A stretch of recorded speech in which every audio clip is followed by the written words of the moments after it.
Semangat pagi anak-anakku sekalian, salam bertemu kembali dalam pembelajaran kita ekonomi pada hari ini. Nah, kalau minggu lalu kita sudah mempelajari tentang bagian-bagian dari BUMS, yaitu yang terdiri dari satu. Apa yang masih ingat? Satu, perusahaan perseorangan. Yang kedua, firma. Yang ketiga, komanditer. Yang keempat, perseroan terbatas. Yang kelima, koperasi. Masih bisa kamu ulangi sekali lagi pengertiannya masing-masing? Perusahaan perseorangan adalah perusahaan yang didirikan oleh satu orang, yang modalnya berasal dari satu orang, dikelola oleh satu orang, dan untung rugi dinikmati satu orang. Yang kedua, firma, badan usaha yang didirikan lebih dari dua orang dengan memakai nama bersama, modal bersama, tanggung jawab bersama, serta untungan rugi dinikmati bersama. Komanditer, badan usaha yang didirikan lebih dari dua orang, di mana sekelompok orang ada yang tugasnya hanya memberikan modal, itu disebut dengan sekutu komanditer, dan sekelompok orang ada yang tugasnya selain memberi modal, dia juga mengurus perusahaan, namanya sekutu komplementer. Itu dia. Yang ketiga, yang keempat, perseroan terbatas, yaitu yang didirikan lebih dari dua orang, di mana modalnya terdiri atas saham-saham dan tanggung jawabnya terbatas atas saham yang dimilikinya masing-masing. Yang terakhir, koperasi, ini yang didirikan oleh orang seorang yang punya kepentingan bersama dan tujuannya untuk mensejahterakan anggota. Nah, sekarang kita masuk pada kebaikan dan kelemahan badan usaha milik swasta. Kebaikannya, pemilik menerima semua keuntungan. Ya, si pemilik menerima semua keuntungan. Artinya, ini khusus pada perusahaan perseorangan. Kenapa? Dia pemilik modalnya, dia yang mengelola, maka jika untung, dia sendiri yang menikmatinya. Yang kedua, mendorong efisiensi pengelolaan badan usaha. Mengapa terdorong orang melakukan efisiensi dalam mengelola badan usaha milik swasta ini? Karena seseorang tidak mau usahanya merugi. Karena tidak mau usahanya merugi, maka dia mengusahakan mengelola badan usaha itu seefektif dan seefisien mungkin. Karena setiap pengelolaannya harus memperoleh keuntungan. Terpaksa harus menggunakan prinsip efisiensi dan efektivitas atau prinsip ekonomi. Yang ketiga, tidak bergantung pada modal pemerintah. Ya, namanya juga badan usaha milik swasta. Berarti modalnya berasal dari swasta atau pribadi. Yang keempat, mendorong peningkatan standar keahlian dan penerapan teknologi. Mendorong peningkatan standar keahlian dan penerapan teknologi. Mau tidak mau, supaya badan usaha milik swasta itu memperoleh keuntungan lebih besar, ini harus dibarengi dengan keahlian dan teknologi yang tinggi. Orang yang belum menerapkan keahlian tinggi dan teknologi yang tinggi, pasti akan kalah bersaing daripada perusahaan yang lain. Ini sudah jelas. Jadi, setiap ada perusahaan akan berusaha meningkatkan keahlian manajemennya dan teknologi yang digunakannya supaya keuntungan yang diperoleh lebih besar lagi. Begitu ya anakku? Nah, itulah kebaikannya. Sekarang kelemahannya. Pasti ada kelemahannya. Yang pertama, terlalu mementingkan laba dan tidak memperhatikan lingkungan seperti polusi air, polusi udara, polusi suara, polusi tanah. Terlalu mementingkan laba artinya perusahaan milik swasta itu selalu berusaha keras untuk memperoleh laba. Tidak peduli apapun yang terjadi. Yang penting perusahaan itu harus memperoleh laba. Nah, terkadang di samping dia memperoleh laba, dia selalu mengesampingkan dampak negatif yang lain seperti ini, polusi air. Terkadang hasil pembuangan dari perusahaan itu dibuang saja begitu ke aliran sungai sehingga menimbulkan polusi air sungai tadi. Apa akibatnya? Semua ikan-ikan yang ada di sungai tadi mulai pingsan dan mati. Padahal itu adalah sumber kehidupan bagi masyarakat setempat. Tuh contohnya, polusi udara.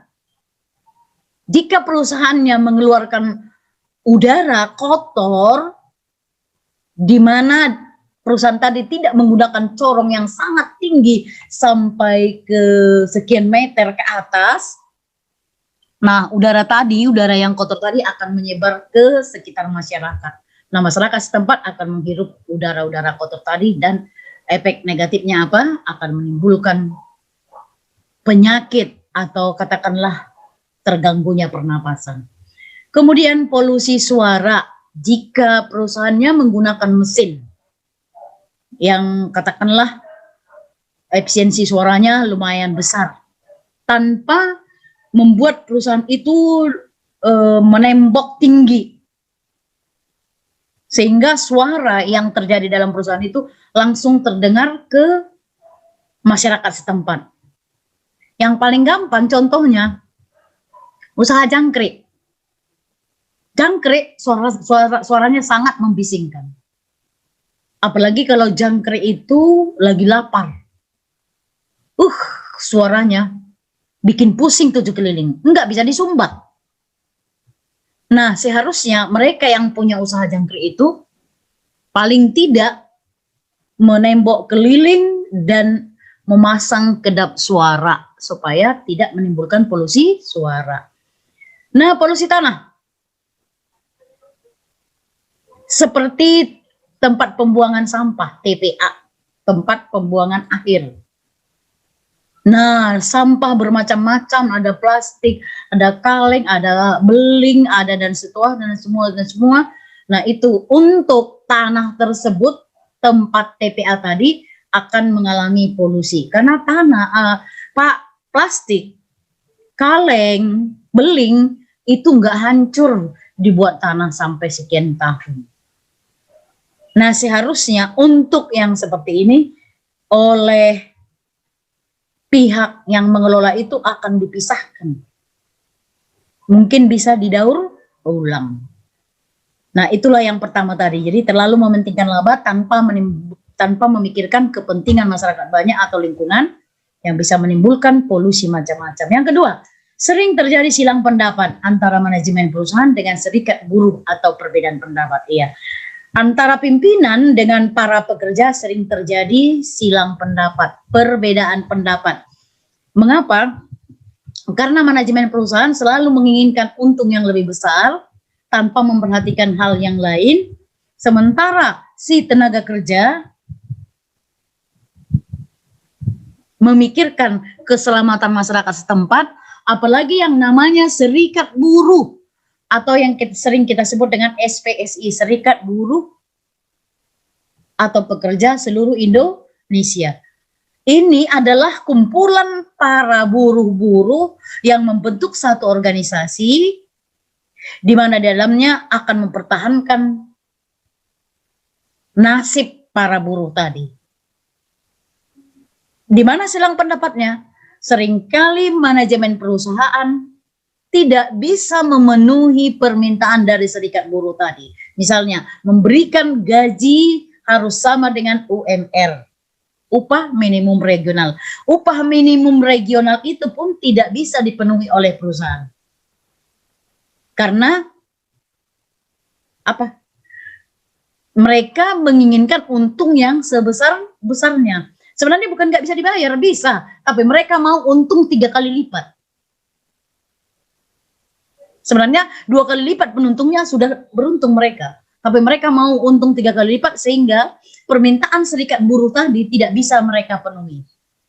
Karena tidak bisa mereka penuhi, otomatis karyawannya atau buruhnya ya mulailah terjadi demo. Demo ya akhirnya berantakan. Merugi juga perusahaan, buruh juga akan merugi. Nah itu dia maksudnya. Yang ketiga, sering kesulitan untuk mendapatkan pinjaman.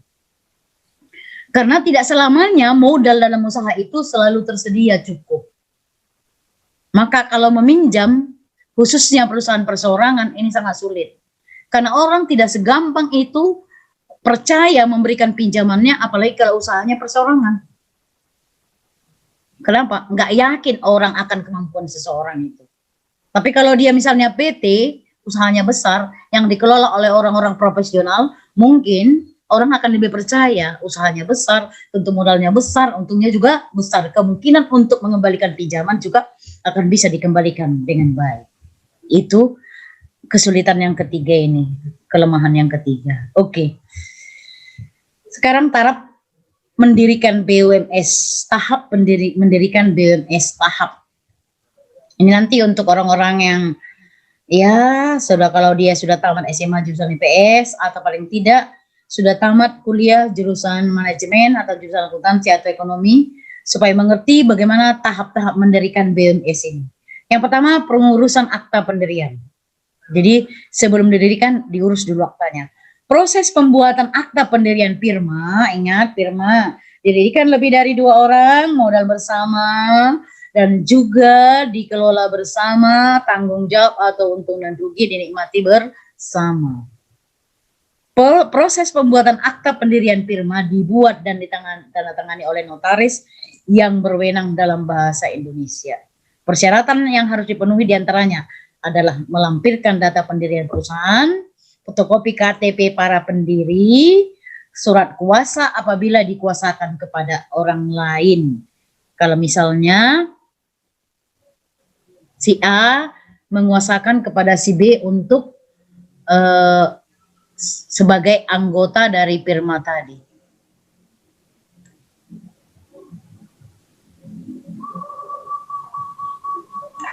Yang kedua, pengurusan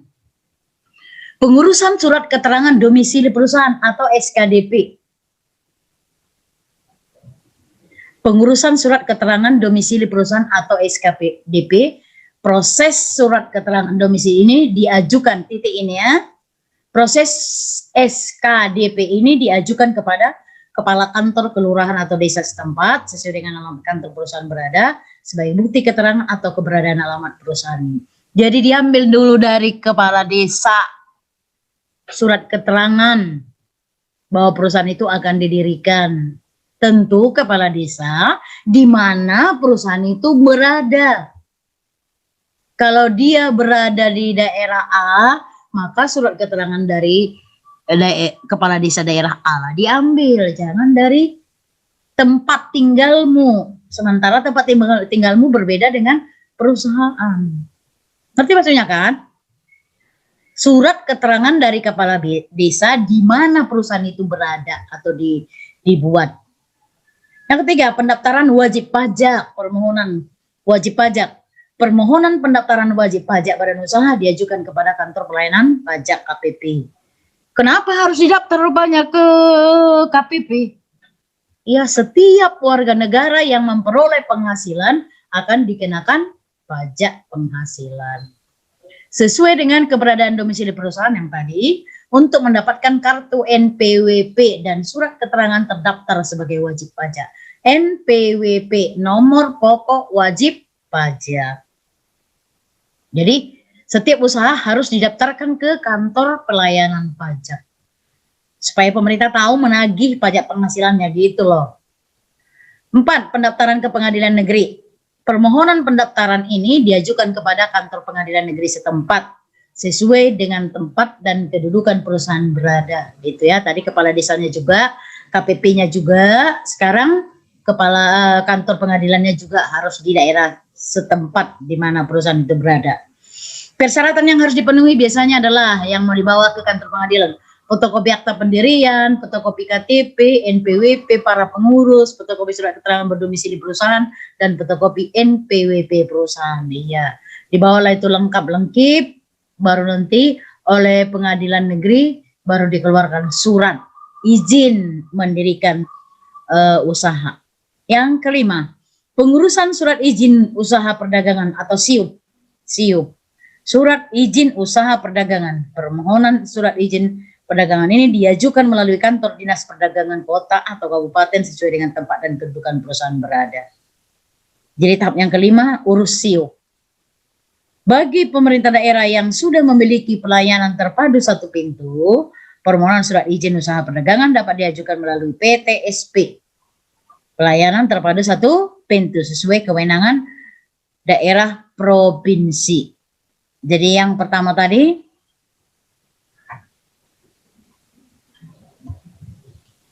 akta pendirian dari notaris. Yang kedua, dari kepala desa, dihafal ya. Akta pendirian 1, akta pendirian dari notaris. Yang kedua, surat keterangan dari kepala desa. Yang ketiga, daftarkan ke KPP, mendapatkan NPWP nomor pokok wajib pajak. Yang keempat, ke pengadilan negeri. Dan yang kelima, mengurus SIUP, surat izin usaha perdagangan. Dan yang terakhir, pengurusan tanda daftar perusahaan TDP. Permohonan pendaftaran diajukan melalui kantor pendaftaran perusahaan yang berada di kota atau di kabupaten. Tinggal mendaftarkan ke dinas perusahaan. Dinas perdagangan untuk mendapatkan tanda daftar perusahaan, persyaratannya yang dipenuhi adalah fotokopi akta-akta ini ya. Salah ketik, akta pendirian firma yang telah didaftarkan ke pengadilan negeri, ingat tadi syaratnya ke pengadilan negeri, fotokopi KTP dan NPWP pengurus atau direkturnya, fotokopi surat keterangan domisili perusahaan, fotokopi NPWP perusahaan atau badan usaha firma, dan fotokopi SIUP dan izin usaha lainnya. Itu dibawakan semua, daftarkanlah ke kantor perdagangan supaya resmi, karena kalau dia tidak resmi berarti badan hukumnya tidak kuat. Kalau badan hukumnya tidak kuat, orang akan gampang merusak perusahaan itu. Ingat, membuka perusahaan itu susah, tapi kalau merusak gampang sekali. Oke, saya kira yang terakhir, studi kelayakan usaha. Studi kelayakan usaha ini adalah merupakan penelitian tentang layak atau tidaknya suatu bisnis untuk dilaksanakan dengan berhasil dan menguntungkan secara kontinu atau berlanjut. Artinya gini anakku, sebelum dilakukan membuka satu usaha bisnis, dilakukan dulu penelitian tentang bisnis itu. Layakkah atau tidak dimulai bisnis ini? Kalau sudah diketahui layak, barulah dimulai, dijajaki dulu. Itu artinya studi kelayakan. Jadi studi kelayakan berarti belajar dulu, meneliti dulu tentang usaha A tadi. Apakah mungkin itu dibuka usaha itu? Siapa konsumennya? Mungkinkah ini akan berlanjut sampai tahun yang akan datang dan 5 tahun atau 25 tahun yang akan datang? Nah, itu namanya studi kelayakan. Untuk apa tujuan studi kelayakan tadi? 1, menghindari resiko kerugian. Jangan pula sudah dibuka usaha tadi ternyata nggak laku, 2 hari kemudian tutup. Seperti ada saya lihat di sana, udah didirikan bengkel, disewa gedung orang, didirikan bengkel, alat-alatnya dibelikan semuanya. Tapi bengkelnya hanya jalan 2 hari. Setelah itu nggak ada lagi penghuninya, nggak ada lagi yang datang ke sana. Akhirnya tutup. Padahal sudah disewa gedungnya, alat-alatnya sudah dibeli dan seterusnya. Mungkin karyawannya sudah digaji, dibayar di muka. Nah itu dia. Jadi dipelajari dulu, diteliti dulu ya untuk menghindari risiko kerugian. 2, untuk mempermudah perencanaan ya. Kalau sudah dipelajari, kita akan gampang merencanakannya. Kalau dari sini konsumennya, maka bagaimana caranya? Kalau konsumennya adalah sekelompok siswa, nah bagaimana kita membuatnya? Berbedakah kepada siswa dengan kepada masyarakat biasa? Tentu berbeda. Karena uang siswa itu terbatas, sedikit. Jadi kemungkinan besar akan lebih dipermudah kepada siswa daripada kepada masyarakat. Yang ketiga, memudahkan pelaksanaan pekerjaan. Jika sudah direncanakan, maka akan gampang melaksanakan pekerjaan tadi karena tahap-tahapnya sudah nampak, karena sudah direncanakan tadi. Yang keempat, memudahkan pengawasan. Kalau sudah direncanakan, dikerjakan, nah gampang diperiksa. Ambil saja perencanaan tadi, lihat yang sudah dikerjakan, tinggal checklist mana yang sudah, mana yang masih belum. Itulah tindakan pengawasannya. Dan yang kelima, memudahkan pengendalian. Mengendalikan berarti Jangan sampai terjadi sesuatu, maka ada unsur pengendalian. Supaya jangan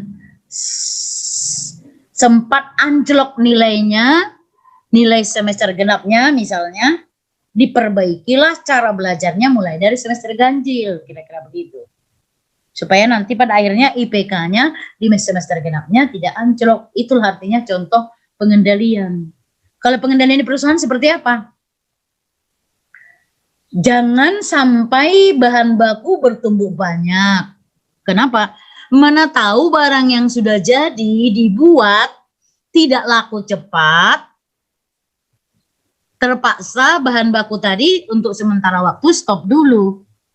Kalau terlalu lama tidak digunakan, kemungkinan rusak. Yang kedua mungkin hilang. Yang ketiga, kemungkinan besar perubahan harga bahan baku tadi udah berbeda dengan di lapangan. Jadi nggak mungkin dibuat barang itu kalau misalnya barang yang sudah diciptakan belum habis terjual. Jadi perlu dilakukan pengendalian.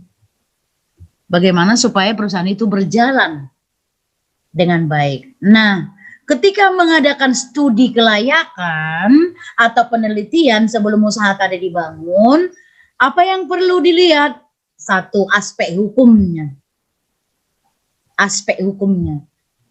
Hukum ini adalah merupakan elemen yang memiliki kaitan secara langsung dengan semua hal berkaitan ke legalitas dari produk bisnis perusahaan, legalitas kekuatan hukumnya. Jangan pula sudah sempat kita buka bisnis itu, tapi kekuatan hukumnya tidak kuat, nah orang akan gampang merongrong usaha kita tadi. Jadi alangkah lebih baiknya kita cari dulu kekuatan hukumnya. Kuat enggak? Kalau sudah kuat, oke lanjut. Yang kedua, aspek ekonomi. Kalau berbicara tentang aspek ekonomi berarti ini soal pendapatannya lah ini.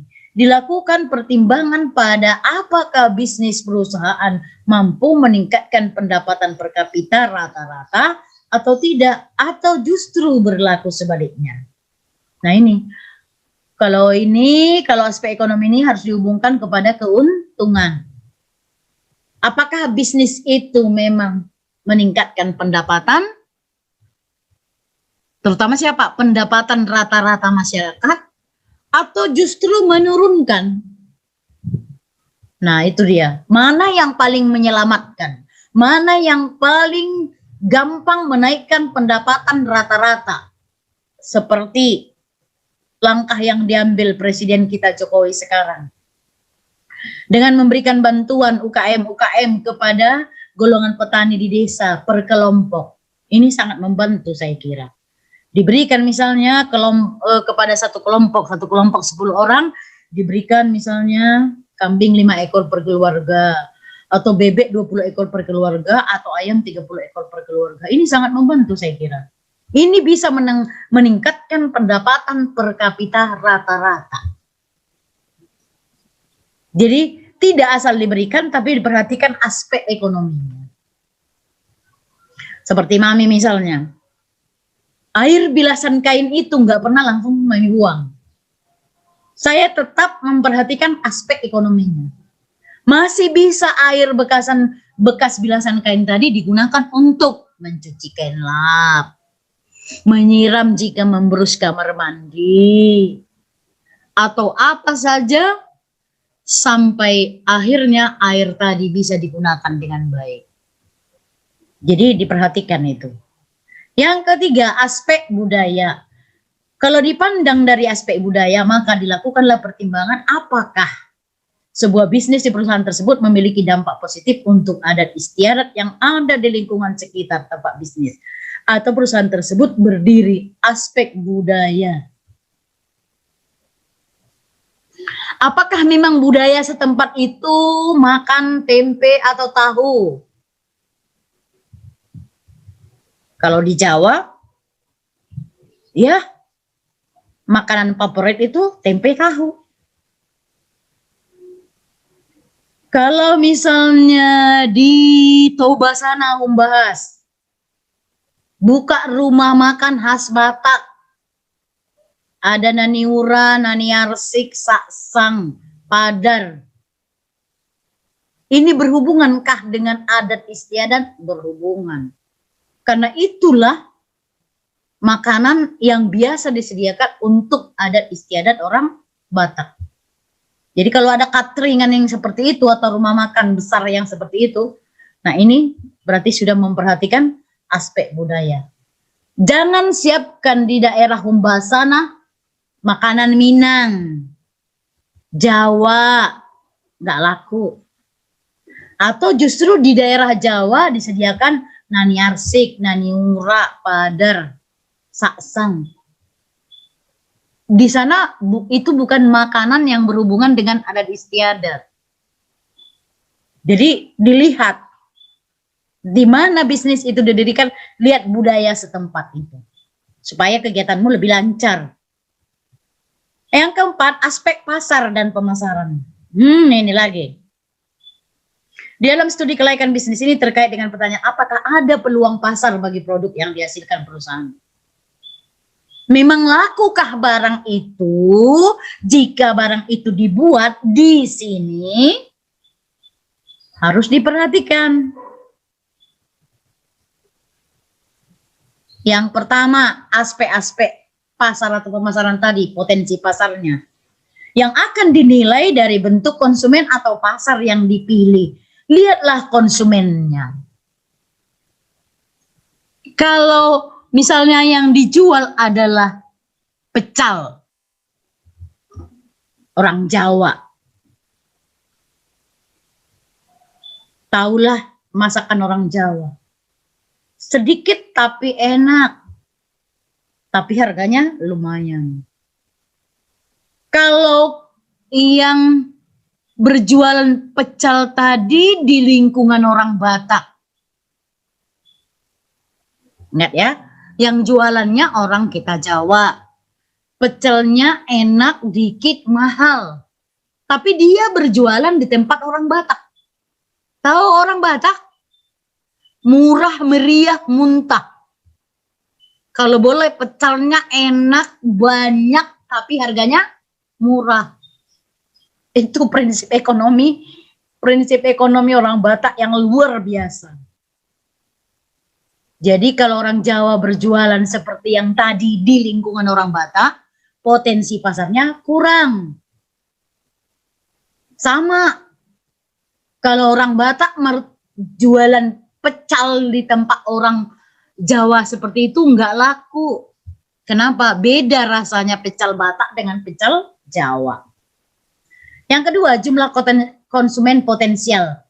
Jumlah konsumen potensial berarti jumlah konsumen yang punya daya beli. Ini di mana jumlahnya itu diketahui berdasarkan proses pengukuran dan prediksi permintaan serta penawaran atas dasar produk sejenis saingan yang sudah ada sekarang ini. Lihatlah, jika kamu membuat barang itu, lihat dulu adakah barang sejenis itu yang merupakan saingan dari barang itu. Menurut gambaranmu dari segi permintaan dan penawarannya, manakah yang lebih dikejar orang? Barang yang baru dibuat ini kah atau barang yang sudah lama? Nah, di sini harus ada trik bisnis. Bagaimana supaya barang baru ini yang hampir sama dengan barang lama lebih menarik perhatian konsumen. Nah, di sini ada trik bisnisnya. Misalnya apa? Ini lebih baik dari barang yang lama. Ininya begini. Ini harganya lebih murah. Ini bahannya sedikit lebih bagus. Walaupun barangnya sama, sejenis. Tapi buatlah barang ini berbeda dengan barang yang lama. Kira-kira begitu maksudnya. Supaya jumlah orang yang membeli juga, jumlah orang yang tertarik akan lebih banyak. Yang ketiga, daya beli masyarakat. Di mana dengan cara memperhitungkan pertumbuhan atau perkembangan penduduknya. Lihatlah kemampuan membeli dari masyarakat itu. Kalau di kampung orang Batak kau jual goreng 1.001, mikir orang Batak. Kenapa? Mahal kali, ingat orang Batak. Mau murah, meriah, muntah.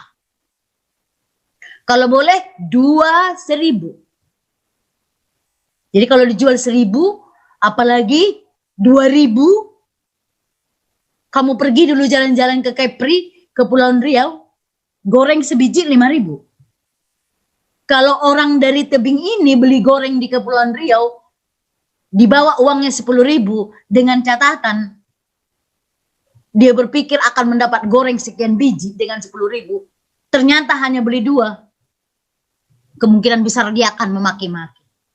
Kurang ajar kau tokohi saya. Padahal memang itulah di sana. Jadi kalau orang dari sini ke sana yang mempunyai daya beli sangat rendah, ini nggak bisa hidup di Kepulauan Riau. Nggak bisa hidup. Kenapa? Dia sudah terbiasa dengan barang-barang yang murah.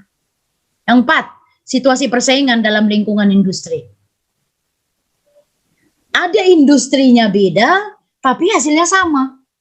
Bagaimana supaya industri X dan Y yang mengeluarkan barang A ini supaya mampu bersaing? Nah, itu yang tadi.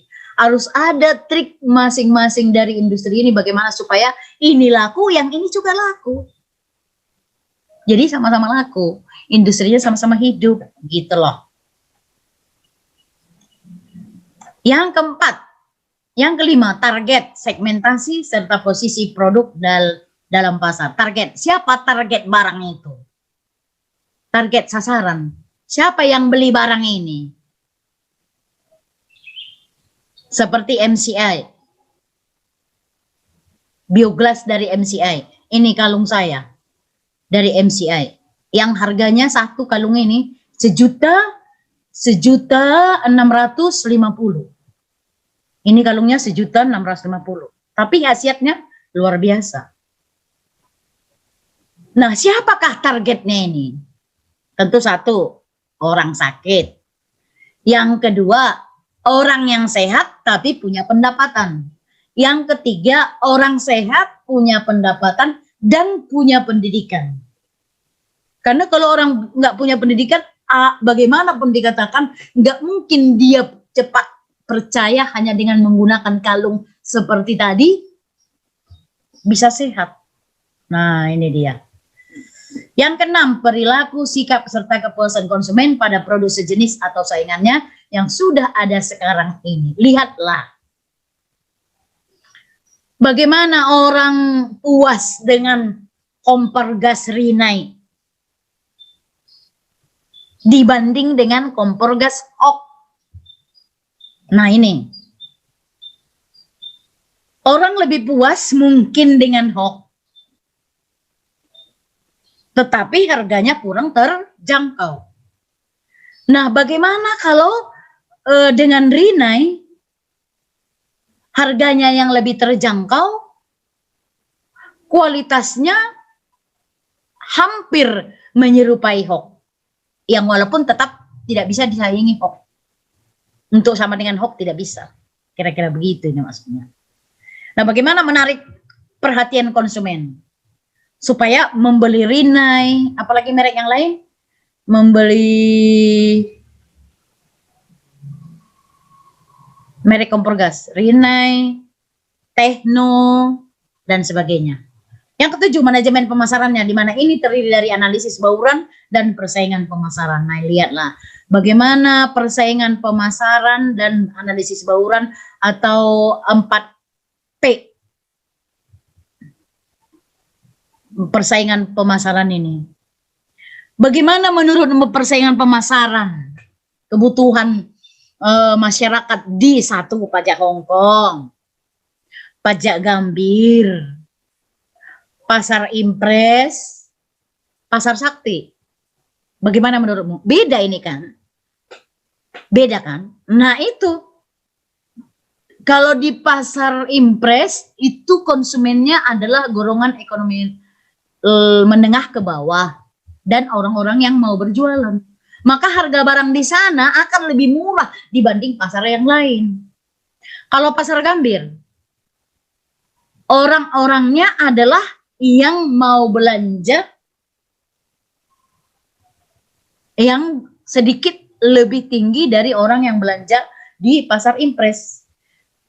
Sekaligus orang yang berjualan di pasar Gambir itu adalah pembeli dari pasar impres, pajak Hongkong.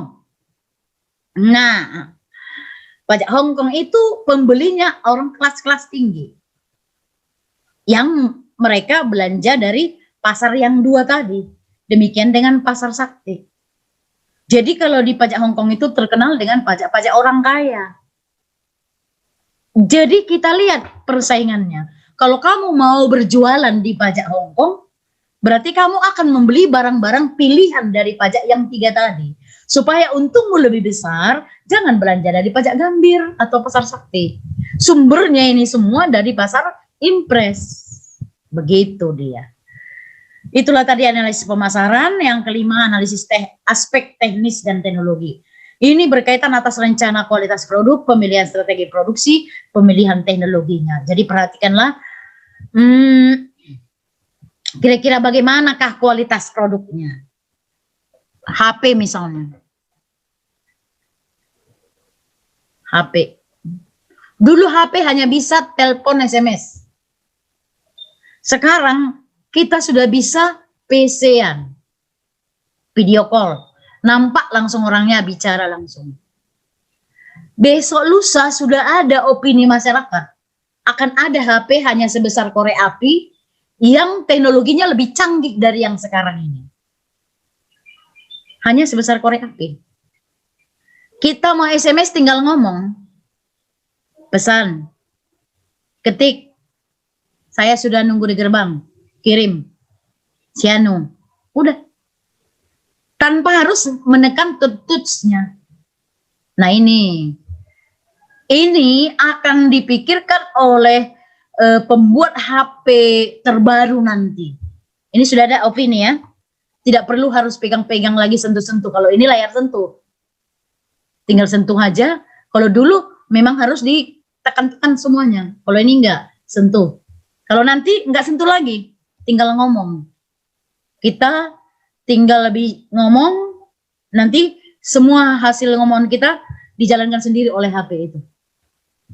Itu harus dipikirkan oleh orang-orang yang mau menciptakan HP yang lebih terbaru. Yang keenam, aspek manajemen. Oh ini luar biasa. Namanya manajemen mengatur. Berkaitan dengan pembangunan serta pengembangan dari operasional sebuah perusahaan yang mencakup dari manajemen sumber daya manusia sampai manajemen finansialnya atau keuntungan. Nah, manajemen itu berarti mengatur. Apanya diatur, mulai dari gedungnya, bahan-bahannya, alat-alatnya, orang-orangnya, dan soal keuangannya. Bagaimana supaya perusahaan itu bertahan hidup dan bisa mensejahterakan para karyawannya. Yang ketujuh, aspek keuangan. Kalau aspek keuangan ini memiliki keterkaitan dengan berapa besar modal dan sumber daya akan dikeluarkan oleh perusahaan dan kapan modal itu akan kembali. Ya, kalau bicara tentang uang ya modal. Dari mana modalnya, berapa bunganya, sampai berapa lama modal ini bisa dikembalikan. Ada istilah ekonomi dengan ROI, Return on Investment. Kapan dikembalikan? Elemen dari aspek keuangan dalam sebuah studi kelayakan bisnis itu bisa dibagi atas cash flow atau aliran kasnya. Bagaimana aliran kasnya? Apakah lancar? Yang kedua, perihal kepekaan. Apakah kalau terjadi sesuatu terhadap perusahaan ini, kas ini, keuangan ini langsung peka atau sensitif terhadap yang terjadi tadi? Cost of capital, biaya modal atau utang atau biaya modal sendiri. Ini harus diperhatikan soal modalnya. Yang keempat, pemilihan investasi. Pilihan beli atau leasing atau urutan dari proyek bisnisnya. Investasinya, apakah beli atau kredit dengan tahapan sekian lama waktunya dicicil. Kira-kira begitu dia.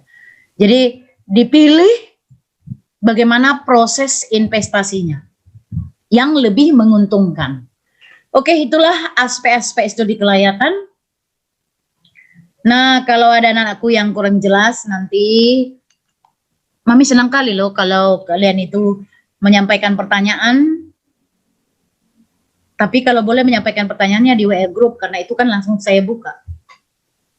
Artinya, boleh jadi pertanyaanmu itu menjadi pertanyaan orang lain, sehingga pertanyaan orang lain juga yang sama pertanyaannya dengan pertanyaanmu akan bisa terjawab. Tapi sayangnya, entah karena kita ini tidak punya keberanian untuk bertanya, atau sama sekali memang gak ada pertanyaan karena dosa mengerti sama sekali, atau memang sama sekali nggak mau tahu. Mudah-mudahan tidak ya. Mudah-mudahan karena udah mengerti makanya nggak ditanya. Tapi justru mami paling senang kalau ada pertanyaan.